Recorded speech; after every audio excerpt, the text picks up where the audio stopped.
Dennis Lennox gets to some pretty snazzy spots. He writes for the Mount Pleasant Morning Sun, and he's on the other end of our AT&T line this morning.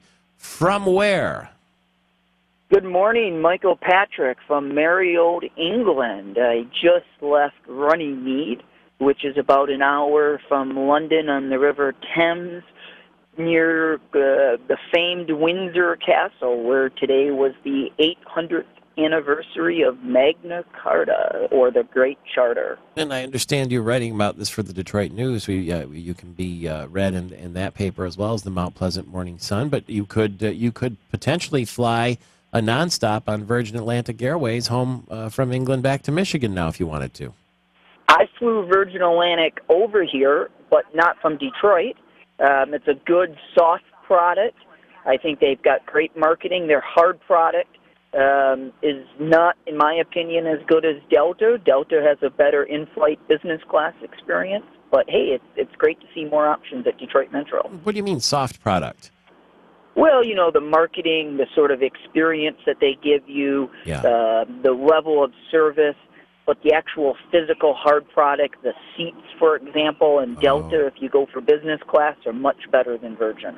Well, luckily they're partnered in business together so that they can, we can get people coming from England like you and into Detroit, spend some time possibly in Michigan, and then connect to 400 destinations directly with that Delta Virgin partnership. It's been great for Detroit. The last 2 days now, Detroit has been in all of the British newspapers because Sir Richard's appearance in Detroit made quite the headlines over here. There's a lot of interest in Detroit in Britain. Now, didn't you get the in-flight massage? Are you coming back on Virgin too?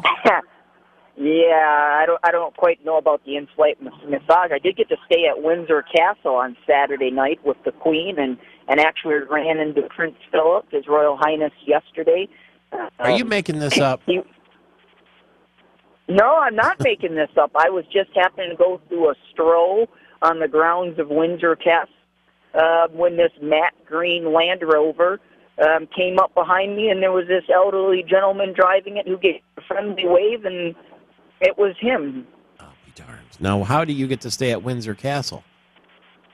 Well, I can't tell you how I got to stay there, but I knew some people and had an off-the-record invitation to stay there, and literally about 100 feet from the Queen's state apartments while she was in residence, and it was one heck of an experience, I must tell you. Wow, does she sleepwalk? I didn't get that close, Michael Patrick. Okay, that's too bad. What was it like to stay in Windsor Castle? You know, it was a little bit like Mackinac Island in that anyone that's ever been to Mackinac Island after about 5 o'clock knows that it's a totally different experience. And once it closes for visiting hours, I think it's about 5 o'clock or 4 o'clock, Windsor Castle, the tourists are all gone, and it's just the locals, the Queen, the servants, the military, the security, and then the few sorts of caretakers as well. So it's a very unique experience. The closest comparison, again, would be sort of like Mackinac Island with the townies. Wow, and then you've only been in England a few days because you were, where were you before that? So I was in Norway. I did a week in Norway, drove the fjords around Norway and got to go out on them, these huge glacier-deposited lakes with mountains, and saw snow. It was like winter. It was summer weather, but of course way up at 4,000 feet in the mountains, you still have considerable amount of snow. And had one heck of a drive on County Road 55 and County Road 13 through the fjord at 4,000 feet with about 12 feet snowbanks.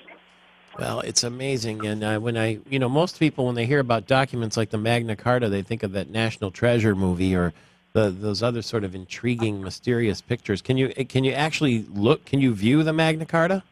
You can. There's actually about 4 copies of the original Magna Carta on display at various locations, including Salisbury Cathedral, Lincoln Cathedral, and a few other places. It's been on display in Washington as well, and if you're going to London this summer, anyone out there, it's on display at the British Library, one of the copies. For Americans, actually, in some respects, it's more important to Americans, Magna Carta, than it is to the British, because Magna Carta is, for history buffs out there, they know this, but Magna Carta directly influenced the founding fathers. And most of our Declaration of Independence and our Bill of Rights and the Constitution comes from the Magna Carta.